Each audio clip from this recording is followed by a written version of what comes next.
78 dias de confinamento. O tempo passou voando, pelo menos para nós, que ficamos grudados na telinha, espiando a vida dos 17 brothers e sisters na corrida por R$1,5 milhão.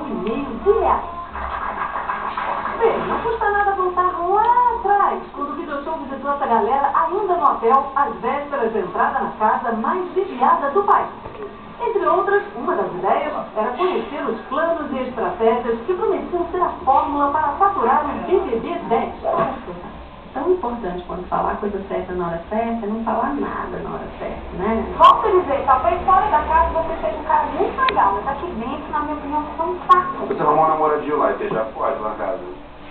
Ah, interessado se vale a pena, se a pessoa for interessante. Quem sabe, né? Vai que rola um joguinho lá dentro da casa também, né? Você quer ficar amigo do povo. Eu acho que é mais fácil você ser amigo de todo mundo, sabe? Quero ir aqui inteiro. O que você acha que vai encontrar? Homens e mulheres bonitos? Eu vou jogar pesado. Eu sempre fui um pouco mais reservado.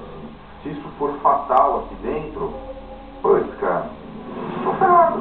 Vocês estão assim num momento de paixão, 2 anos de namoro, aquela coisa, né?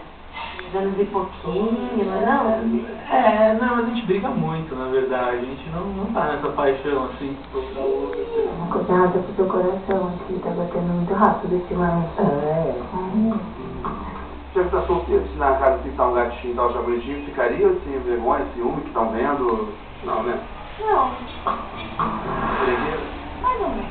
O Paulo chamando essa menina de falsa, eu deve ter jeito. Tentar controlar os meus impulsos. Eu não acredito. Você, eu mesmo. Se tiver que ficar nervoso, gritar, espernear. Antes dele estar no paredão pela casa, ele sabe que eu vou indicar ele. E você tem dificuldade de relacionamento com as pessoas que têm preconceito, te estressa, te choca, não te incomoda, você não tá nem aí. Eu tô nem aí. Você vai fazer você mesmo, sem charme, sem tipo. Ah, não, faço tipo não, é ruim, hein? Agora eu vou lutar com unhas e dentes e glitter. Adoro! Eu não namoro, não me pedi namoro. Não pediu namoro? Não.